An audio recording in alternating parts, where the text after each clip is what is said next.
right, then let's see if we can connect with Abuja right now. And that's because we're reflecting on how to navigate the complexities of air freight logistics in Nigeria. And joining me all the way from Abuja is Sunday Akintunde, who is the chairman, Abuja Airfreight Stakeholders Forum. Akintunde, good morning. Yeah, good morning, Mr. Victor. It's nice having me on radio this morning. All right. This beautiful morning. Very challenging connecting with you, but now that you're here, I know that the last time we spoke with you was about 4 months ago when we had this conversation. So that was at the beginning of the year. So let's just bring things up to speed right now. So give us an insight into the current state of things with the Abuja Airfreight Forum. Firstly, I want to appreciate you that you always put us on our toes, Mr. Victor.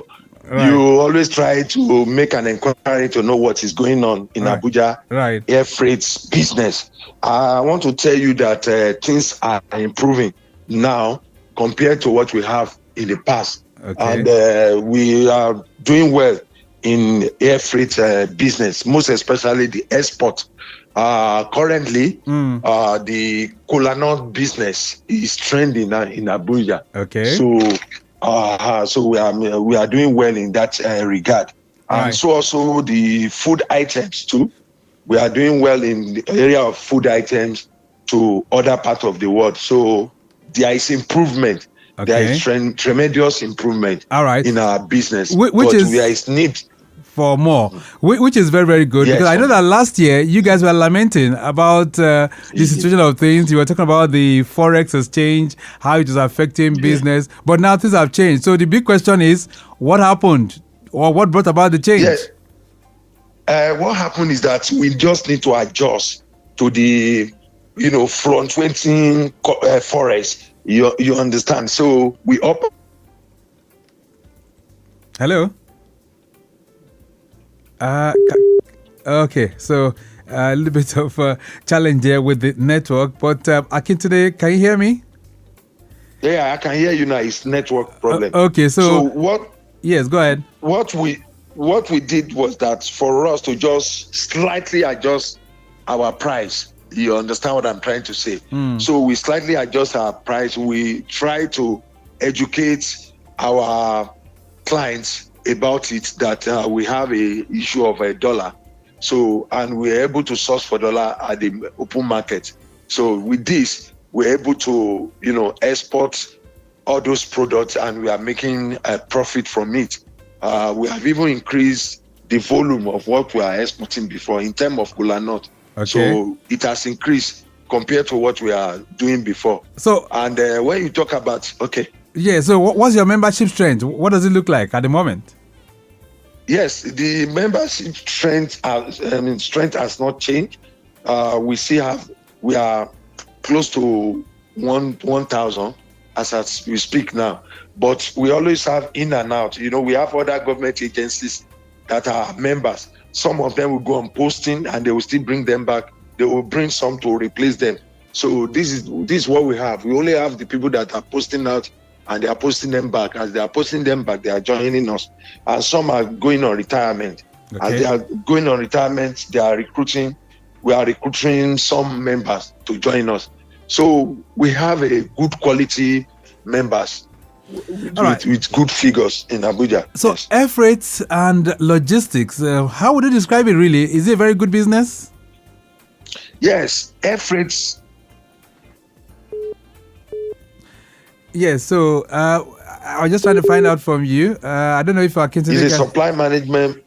Yes, go ahead. It's a what? Can you hear me? Yes. Air freight business is an international business. It's a supply management business that is needed all over the world. When you have a comparative advantage, we have some countries that have comparative advantage in some produce. You have the advantage of exporting it to another country that don't have the comparative advantage on that produce. There are some produce that are peculiar to Nigeria that you cannot get it the way you are getting it in Nigeria in another country.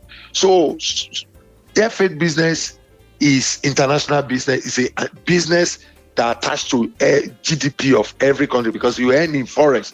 So when you earn in forex, there is a need, there is a royalty that you still get from Nigerian custom if you export. And what's the potential? So in terms of earnings now, so what are the potentials? How much can you rake in into the economy? Yes. If you look at the custom report for last year, you will quite agree with me that it's a multi-billion naira investment for private business owners and to government, because both import and export, government made a lot of money from it. So government make the forest, when the forest come into the country, so from there, you can sell your dollars in the open market and make money from it. While the import, government make a lot of duties from it. So there you pay tax and pay other charges from it. So it's, collective gain. We make gain from it, government make gain from it, even the farmers too, they make gain from it. So It's a big business that can turn around any economy. Let's talk about business. Let's talk about the domestic aspect of it. So do you have more people freighting between states in the country as we speak right now? Yes, we have a lot of people. People are now exposed to export. As they are doing it at the seaport, so also they are doing it at the airport now, because we have Nigerians all over the world that needs our food items that we export to them. And then we have cash products like the one I told you earlier, the kola nut and others. We have some raw materials, some raw materials that go out of Nigeria. These are multi-billionaire business that bring a lot of money to the country. And any country that want to improve the economy, any country that want to strengthen their forest, they have to engage in non-oil export. So all this category of product fall into the category of non-oil export. Right. So as Nigeria is trying to diversify our economy into non-oil export, so this is a good opportunity for investors to come into the business and do business with us. Let's talk about some of the produce that you export, because I know last year you were lamenting about some products that cannot be, or perhaps are not internationally registered. A product, a crop like yam, I understand is not internationally recognized from Nigeria. So how far have we gone with those registration and accreditation?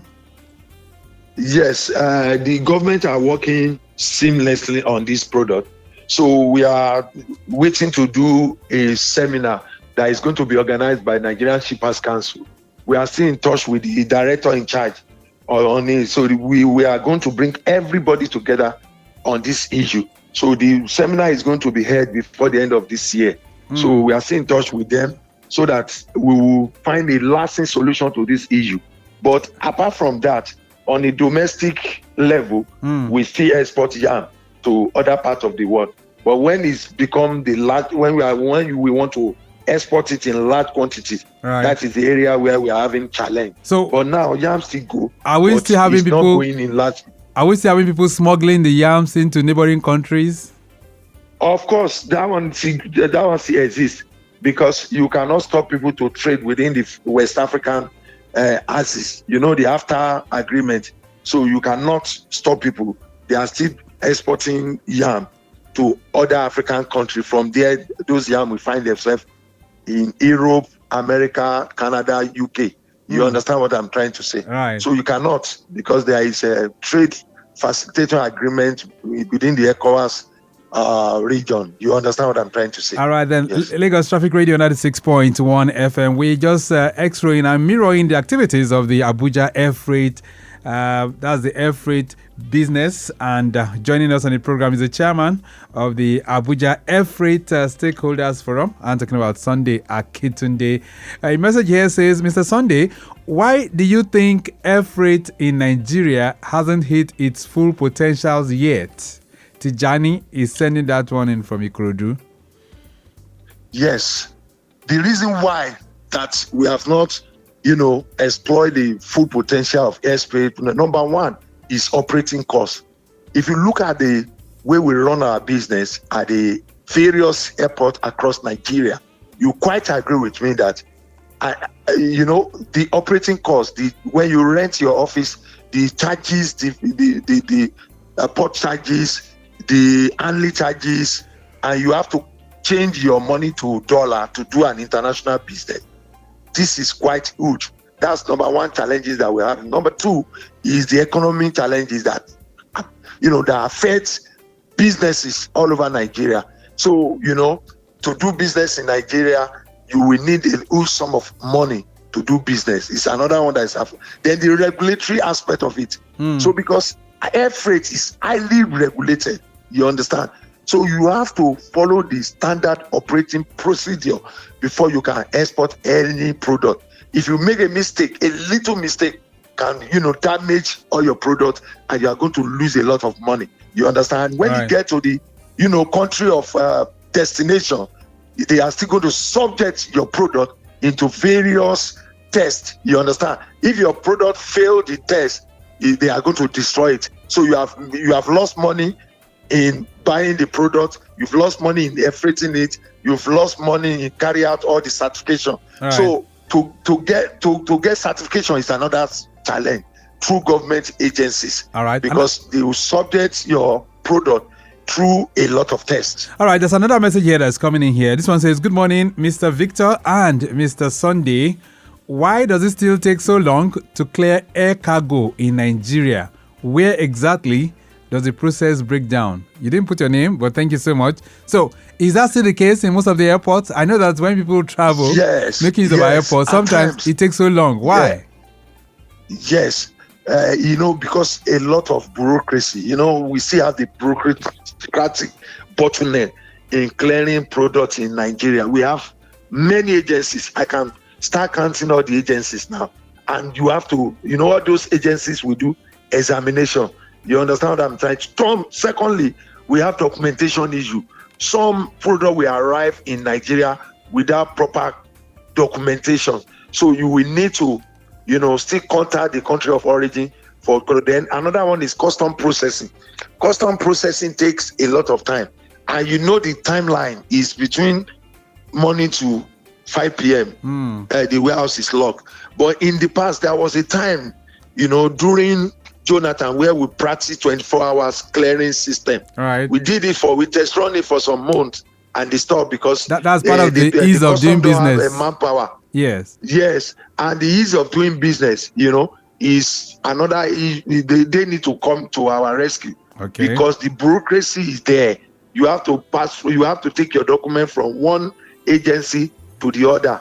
At times, we have the downtime of the internet on the platform, which you need to pay or access your duties. You understand? Right. So these are all the challenges that we normally have.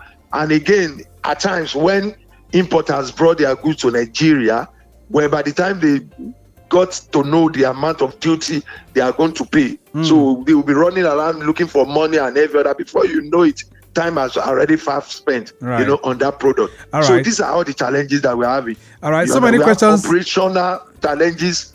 Then we have documentation challenges as well. And we have other, challenges that affected us. So many questions coming in for you, but we might not be able to take all of them. This one says, Mr. Sunday, how are you and your forum working with local and federal authorities to make Abuja a stronger player in Nigeria's air logistics space?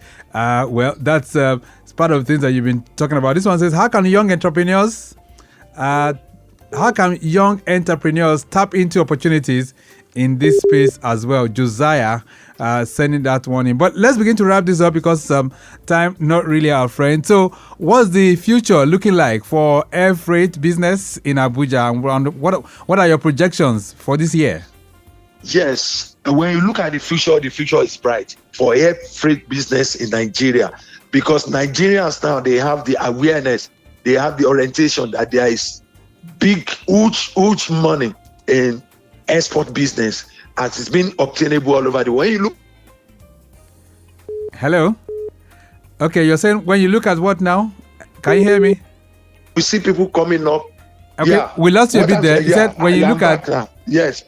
When you look at the business, that you look at it, that a lot of investors, they are coming into the business because they know that there is, the return on investment is huge. And we're talking about in forex now. people are coming into the business, and there is enabling environment. We have a tremendous support from Nigerian Shippers Council. When we have any issue and we contact them, they're always there to speak on our behalf, to interface between us and government agencies. So the future is bright. I'm seizing this opportunity to encourage investors to come on board and invest in the FA business, and they will never regret it. All right. We have to leave it at that for now. Thank you so much for connecting with us this morning. Thank you, Mr. Victor. It's nice having me on radio. Okay, then. All right. So we've been trying to navigate the complexities of air freight logistics in Nigeria, and taking us to the classroom is Sunday Akintunde, who is chairman Abuja Airfreight Stakeholders Forum. We have to go. Mike James has produced the program this morning. I say a big thank you to you. Rebecca Adamo is assistant director of public relations for the Nigerian Shippers Council. In the studios this morning, Temitokpe Oloruntoba and Oluwadamilola Ajayi. Maximum shout out to our social media team. Okpayemi Shonuke, we do appreciate you. You can connect with the Shippers Council on all their platforms at NG Shippers. All right, then. Our executive producer is Tayo Akonle. My name is Victor Oteri. Have a splendid weekend. Bye.